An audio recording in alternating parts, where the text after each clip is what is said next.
प्रिय विद्यार्थियों, आप सभी लोगों का स्वागत है आपके अपने YouTube चैनल डीजे सर पर। बहुत ही जानदार, बहुत ही शानदार है ये पेपर। बहुत ही मोस्ट इम्पॉर्टेंट है प्रिय विद्यार्थियों, तो वीडियो को बिना स्किप किए पूरा देखिएगा। और अर्धवार्षिक परीक्षा डेकोरेशंस ये बहुत ही जानदार, बहुत ही शानदार पेपर है कक्षा 11 के विद्यार्थियों के लिए जो सिविक्स के पेपर देने वाले हैं या नागरिक शास्त्र जिसे हम लोग कहते हैं। तो प्रिय विद्यार्थियों, वीडियो को बिना स्किप किए पूरा देखिएगा। बहुत ही जानदार, बहुत ही शानदार ये सेशन है आप लोगों के लिए।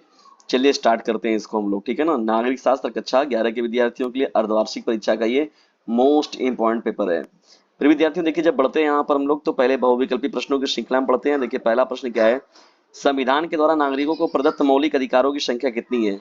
7, 10, 6, 5। तो प्रिय विद्यार्थियों, इस प्रश्न का जो राइट आंसर होगा विकल्प नंबर सी करेक्ट हो जाएगा, 6। नहीं, टोटल देखिए 7 अधिकार दिए गए थे, मूल रूप से 7 मौलिक अधिकार दिए गए थे, लेकिन अब इनकी संख्या कितनी रह गई है? 6 रह गई है, जिसमें संपत्ति का अधिकार जो एडिशंस उसे हटा दिया गया है। मौलिक अधिकारों को स्थगित करने का अधिकार किसके हाथ में है? तो मौलिक अधिकार को जो स्थगित करने का अधिकार वो आपातकाल की स्थिति में मौलिक अधिकारों को सीमित अथवा स्थगित किया जा सकता है किसके द्वारा?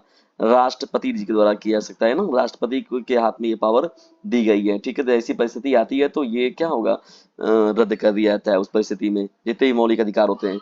इनमें कौन सा कार्य चुनाव आयोग नहीं करता है? मतदाता सूची तैयार करना, उम्मीदवारों का नामांकन, मतदान केंद्रों की स्थापना, आचार संहिता लागू करना। देखिए उम्मीदवारों का नामांकन जो होता है वो चुनाव आयोग का कार्य नहीं होता है, ठीक है ना। ये इंपॉर्टेंट रहेगा आप लोगों का। चलिए चौथे प्रश्न की ओर बढ़ते हैं। निम्नलिखित में कौन प्रत्यक्ष लोकतंत्र के सबसे नजदीक बैठता है? परिवार की बैठक में होने वाली चर्चा, कक्षा संचालन का चुनाव, किसी राजनीतिक दल द्वारा अपने उम्मीदवार का चयन करना, मीडिया द्वारा करवाए गए जनमत संग्रह। तो देखिए विकल्प नंबर ए करेक्ट हो जाएगा। परिवार की बैठक में होने वाली जो चर्चा होती है उसे हम लोग क्या बोलते हैं? प्रत्यक्ष लोकतंत्र की सबसे नजदीक बैठक के रूप में ये चुना जाता है इस बात को, ठीक है ना। ये रहेगा आपका इंपॉर्टेंट प्रश्न हो जाएगा, बैठक वाला हो गया। चलिए आगे बढ़ते हैं हम लोग यहाँ पर डिस्कशन से देखते हैं अन्य प्रश्नों को। संघीय मंत्री परिषद के सदस्य सामूहिक रूप से किसके प्रति उत्तरदायी होते हैं? तो मुख्य रूप से देखा जाए तो वो लोकसभा के प्रति क्या होते हैं? उत्तरदायी होते हैं। किसके प्रति? लोकसभा, यानी प्रधानमंत्री की नियुक्ति जो होता है वो राष्ट्रपति द्वारा की जाती है। वह मंत्री की सलाह पर क्या होता है? अन्य मंत्रियों की भी नियुक्ति करता है। परिषद सामूहिक रूप से जो होता है और लोकसभा के प्रति क्या होता है? उत्तरदायी होता है। छठवां देखिए आप लोग का प्रश्न क्या है, संसदीय शासन में वास्तविक शक्ति निहित होती है। तो संसदीय शासन व्यवस्था में अगर देखा जाए तो मंत्री परिषद एवं प्रधानमंत्री, यानी जो मंत्री परिषद होता है उसका काम होता है, उसमें जो मुख्य होते हैं प्रधानमंत्री, तो वही वास्तविक शक्ति जो होती है उन्हीं के हाथों में होती है। सातवां देखिए आप लोग का प्रश्न क्या हो जाएगा, बहुत ही जानदार, बहुत ही शानदार, शेयर करते चलिए। भारतीय कार्यपालिका का पॉकेट वीटो किसके पास होता है? तो देखिए पॉकेट वीटो जो दिया गया वो राष्ट्रपति जो होगा इस प्रश्न का राइट आंसर हो जाएगा, ठीक है ना, विकल्प नंबर बी। लोकसभा और राज्यसभा के संयुक्त अधिवेशन की अध्यक्षता कौन करता है? विकल्प नंबर ए दिया गया राष्ट्रपति, विकल्प नंबर बी दिया गया है प्रधानमंत्री, विकल्प नंबर सी दिया गया उपराष्ट्रपति और विकल्प नंबर डी दिया गया लोकसभा का अध्यक्ष। देखिए लोकसभा का अध्यक्ष जो होगा इस प्रश्न का क्या होगा, राइट आंसर हो जाएगा, आठवें का विकल्प नंबर डी। विधायिका का कार्य नहीं है कानून बनाना, बजट पास करना, कार्यपालिका पर नियंत्रण रखना, बजट बनाना। तो देखिए कार्यपालिका पर नियंत्रण रखने का जो काम होता है वो विधायिका का कार्य नहीं है। तो 9 का विकल्प नंबर सी जो होगा आपका करेक्ट हो जाएगा। भारत की राष्ट्रीय विधायिका का नाम क्या है? भारत की राष्ट्रीय विधायिका का नाम क्या है? राज्यसभा, राज्यसभा हो गया, लोकसभा, संसद, विधानसभा। तो देखिए विकल्प नंबर सी करेक्ट हो जाएगा, संसद, ठीक है ना, जिसमें मंत्री परिषद भी आते हैं, आपके प्रधानमंत्री भी आएंगे और लोकसभा राज्यसभा भी आएगा और राष्ट्रपति भी इसमें शामिल हो जाते हैं, ठीक है ना। राज्यसभा के सदस्यों को कितने वर्ष के लिए निर्वाचित किया जाता है? तो ये देखिए होते हैं 6 वर्षों के लिए, और लोकसभा के जो सदस्य होते हैं वो 5 वर्षों के लिए निर्वाचित होते हैं, ठीक है ना। और ये राज्यसभा की बात हुई तो 6 वर्ष यहाँ पर राइट हो जाएगा। सर्वोच्च न्यायालय के मुख्य न्यायाधीश की नियुक्ति कौन करता है? तो देखिए मुख्य रूप से जो नियुक्तियां जितनी भी होती है वो मैक्सिमम जो होता है वो राष्ट्रपति के ही हाथों में होता है। तो 12वें का विकल्प नंबर सी जो होगा आपका करेक्ट हो जाएगा, ठीक है ना। तो जितने भी मैक्सिमम नियुक्तियां होती हैं उनको राष्ट्रपति के द्वारा ही कराई जाती हैं। भारत का सर्वोच्च न्यायालय कहाँ स्थित है? तो देखिए ये है जो आपका सर्वोच्च न्यायालय वो है नई दिल्ली में, और नई दिल्ली का जो तिलक मार्ग है वहीं पर स्थित है आपका क्या, सर्वोच्च न्यायालय। तो यानी कि भारत का जो सर्वोच्च न्यायालय है वो नई दिल्ली के तिलक मार्ग पर स्थित है। 14वें प्रश्न की ओर बढ़ते हैं हम लोग। यहाँ पर सर्वोच्च न्यायालय का न्यायाधीश अपने पद पर कार्यरत रहता है कितने वर्षों तक? तो देखिए यहाँ पर 65 वर्ष की आयु तक, ठीक है ना, यानी 65 वर्ष की आयु तक अगर सर्वोच्च न्यायालय सुप्रीम कोर्ट के जो जज होते हैं वो अपने वर्क को देते हैं। सर्वोच्च न्यायालय के कार्य क्षेत्र को बढ़ाया जा सकता है किसके द्वारा? संसद द्वारा, राष्ट्रपति द्वारा, मंत्रिमंडल द्वारा, प्रधानमंत्री के द्वारा। तो देखिए डिस्टेंस यहाँ पर देखा जाए तो मुख्य रूप से जो होता है संसद जो होता है डिस्टेंस वो सर्वोच्च न्यायालय के क्षेत्राधिकार को बढ़ाया जा सकता है किसके द्वारा, संसद के द्वारा। फेडरेशन ऑफ वेस्ट इंडीज का जन्म किस वर्ष हुआ था, देखिए फेडरेशन ऑफ वेस्ट इंडीज का जो जन्म हुआ था वो कब हुआ था, तो फेडरेशन ऑफ वेस्ट इंडीज का जन्म हुआ था वो 3 जनवरी 1958 को। तो यहाँ पर विकल्प नंबर ए करेक्ट हो जाएगा, सन 1958 में, ठीक है ना। यानी 1958 में देखिए स्थापित जो वेस्ट इंडीज संघ में 10 क्षेत्र इसमें शामिल किया गया था इसमें, ठीक है ना। मुख्य रूप से जो है ये आपका राइट हो जाएगा। 17वें प्रश्न की ओर बढ़ते हैं, यूनियन शब्द किस देश के संविधान से लिया गया है, तो देखिए डिस्टेंस लिया गया था ये संघीय जो शासन व्यवस्था लिया गया है वो कनाडा देश से लिया गया। यानी भारतीय संविधान में यूनियन ऑफ स्टेट शब्द का जो बात लिया गया है वो कनाडा के संविधान से लिया गया है। यह शब्द जो है डिस्टेंस ब्रिटिश उत्तर अमेरिका अधिनियम से भी लिया गया है, ठीक है ना। मुख्य रूप से देखा जाए तो कनाडा यहाँ पर जो होगा आपका राइट आंसर हो जाएगा। सरकारी आयोग का गठन कब किया गया, देखिए डिस्टेंस यहाँ पर 1983 में, नहीं 1983 में जो है सरकारिया आयोग का गठन किया गया था। कब किया गया था, सरकारिया आयोग का जो गठन किया गया था भारत सरकार ने 9 जून 1983 को किया था। सरकारिया आयोग का गठन किसके द्वारा किया गया था, भारत सरकार के द्वारा किया गया था और 9 जून 1983 में किया गया था, ठीक है ना। राज्य पुनर्गठन आयोग की स्थापना कब की गई, राज्य पुनर्गठन आयोग की स्थापना कब की गई, 22 दिसंबर 1953, ठीक है। तो राज्य पुनर्गठन की स्थापना जो हुई थी दिसंबर 1953 में किया गया था, ठीक है ना।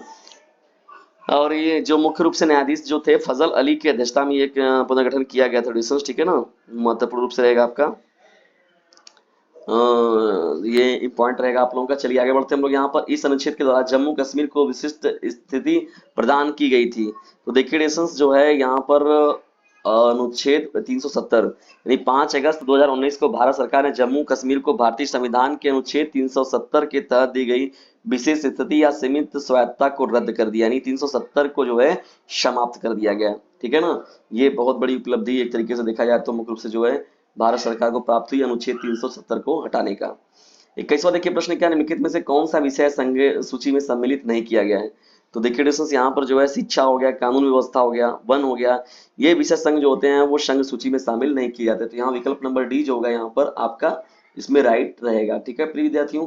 चलिए बढ़ते हम लोग 22वें प्रश्न की ओर, पंचायती राज व्यवस्था में एकरूपता संविधान के किस संशोधन द्वारा लाया गया था, तो देखिए यहाँ पर डिस्कस किया गया था 73वें संविधान संशोधन के द्वारा ये कार्य किया गया था। कौन सा संविधान संशोधन, 73वें संविधान संशोधन के तहत, यानी भारत के संविधान के 73वें संशोधन अधिनियम 1992 के जरिए जो है मुख्य रूप से जो है पंचायती राज व्यवस्था को संवैधानिक दर्जा मिला था, ठीक है ना। चलिए आगे बढ़ते हम लोग यहाँ पर 23 प्रश्न की ओर, सन में पीके युंगन समिति ने स्थानीय शासन के निकायों को संवैधानिक दर्जा प्रदान करने की सिफारिश कब की गई थी, तो ये 1989 तक ये जो होगा आपका 1989 में ये किया गया था। पीके थुंगन समिति ने जो 1989 में क्या किया गया, इस संवैधानिक दर्जा प्राप्त करने के लिए ये जो है सिफारिश की गई थी। नगर पालिका के अध्यक्ष का चुनाव कितने वर्षों होता है, तो ये 5 वर्ष के लिए होता है, ठीक है। जनपद का मुख्य अधिकारी कौन होता है, तो जानते ही आप लोग कि डीएम डिस्ट्रिक्ट मजिस्ट्रेट जिसको बोलते हैं, जिलाधिकारी इसको हिंदी में वो लोग बोलते हैं, ठीक है ना, वही होते हैं मुख्य। संविधान की पवित्रता का सुरक्षा कौन करता है, तो देखिए संविधान की जो संरक्षक के रूप में जो बनाया गया है वो है उच्चतम न्यायालय, यानी भारत का जो सुप्रीम कोर्ट बनाया गया है वही है आप लोगों का जो मुख्य रूप से सुरक्षा के रूप में। तो यहाँ पर जो होगा ये आपका क्या होगा, ये जो होगा उच्चतम न्यायालय आपका करेक्ट हो जाएगा। 73वां तथा 74वां संविधान संशोधन किससे संबंधित था, तो ये मुख्य रूप से था स्थानीय संस्थाओं संबंधित था, किससे था, स्थानीय संस्थाओं संबंधित। 73वें तथा 74वें संविधान संशोधन जो थे वो किस वर्ष में किए गए थे, तो ये दिसंबर 1992 में कराया गया था। कब कराया गया था ये संशोधन, तो 1992 सन में हुआ था। इस अध्याय में आपने पढ़ लिया कि संविधान का 42वां संशोधन अब तक का सबसे विवादास्पद संशोधन रहा है, इस विवाद के क्या कारण थे, तो देखिए यहाँ पर जो होगा इस प्रश्न का विकल्प नंबर ए जो होगा वही करेक्ट हो जाएगा। यह संशोधन राष्ट्रीय आपदा काल के दौरान किया गया था, आपातकाल की घोषणा अपने आप में ही एक विवाद का मुद्दा था। तो देखिए ये जो था 29वां का विकल्प नंबर ए जो होगा आपका करेक्ट हो जाएगा। तीसरे प्रश्न की ओर बढ़ते हैं, भारतीय संविधान कब लागू हुआ, तो देखिए ये लागू हुआ था 26 जनवरी आप लोग का हो जाएगा 1950 को। कब हुआ था लागू, 26 जनवरी 1950 को, ठीक है। और 26 नवंबर 1949 को जो है संविधान सभा ने इसे अपनाया था, ठीक है, तैयार हो गया था, लेकिन पूरी तरीके से लागू किया गया 26 जनवरी 1950 को। प्रिय विद्यार्थियों देखिए 30 बहुविकल्पी प्रश्नों की श्रृंखला आप लोग को बताई गई, आप लोगों के लिए बहुत ही इंपॉर्टेंट थी, बहुत ही मोस्ट इंपॉर्टेंट, ठीक है ना। जितने प्रश्नों को बताया गया आप लोग खंड ब में जब आप बढ़ते हैं तो वर्णात्मक प्रश्न है, अति लघु उत्तरी के देखिए यहाँ पर जो है अनुच्छेद 23 के विषय में आप क्या जानते हैं, भारत के राष्ट्रपति के चुनाव में कौन भाग लेता है, राज्यसभा का कार्यकाल कितने वर्ष का होता है, देखिए तो देखिए अभी राज्यसभा का कार्यकाल देखिए ऊपर प्रश्न बहुविकल्पी में भी था तो 6 वर्ष का होता है। सर्वोच्च न्यायालय का मौलिक क्षेत्राधिकार क्या है, हमारे संविधान का राजनीतिक दर्शन क्या है, राजनीति को दांव पेच से कौन लोग जोड़ते हैं, नागरिकता से क्या आशय है, आत्मनिर्णय का क्या अर्थ है, कौन सा राष्ट्र धर्म तांत्रिक कहलाता है, धर्म का कब विलुप्त हो जाएगा। प्रिय विद्यार्थियों देखिए ये जो प्रश्न है बहुत ही मोस्ट इंपॉर्टेंट है, इन प्रश्नों को आप लोग देख लीजिएगा। यदि कोई प्रॉब्लम होती है तो डीजे सर चैनल पर आप लोग को जो उपलब्ध रहिएगा, आप लोग को जो इसका सॉल्यूशन कराया जाएगा। स्क्रीनशॉट मार के इसको भी रख लीजिए दोस्तों, ये भी आप ही सभी के लिए प्रश्न है। संविधान सभा के अध्यक्ष का नाम लिखिए, ये जो मुख्य रूप से देखिए यहाँ पर जो ये पूरा प्रश्न जो है आप लोग का लघुत्तरी भाग 1 में, फिर लघुत्तरी भाग 2 में जब आप पहुंचते हैं तो यहाँ पर देखिए प्रश्न है, ये भी मोस्ट इंपॉर्टेंट रहेगा आप लोगों के लिए। अब यहाँ से बढ़ते रेशन तो देखिए दीर्घोत्तरी प्रश्न है आप लोगों के लिए ना, ये भी मोस्ट इंपॉर्टेंट प्रश्न रहेंगे, तो इन सभी प्रश्नों को आप देखिएगा। जिन प्रश्नों में आपको प्रॉब्लम होती है तो डीजे सर चैनल पर का पूरा फुल सॉल्यूशन जो है आप लोग को उपलब्ध कराया जाएगा, लेकिन उसके लिए आप लोग को जबरदस्त तरीके से कमेंट्स करना होगा और वीडियो को लाइक और शेयर जरूर करना होगा। तो अर्धवार्षिक परीक्षा कक्षा 11 का नागरिक शास्त्र का ये महत्वपूर्ण पेपर आप लोग कैसा लगा कमेंट बॉक्स में जरूर बताइएगा, और यदि वीडियो थोड़ा सा भी हेल्पफुल लगा तो इसे अपने क्लासमेट पर शेयर जरूर कीजिएगा। वीडियो को अंत तक देखने के लिए आप सभी लोगों का हृदय गहराइयों से विनम्रतापूर्वक धन्यवाद।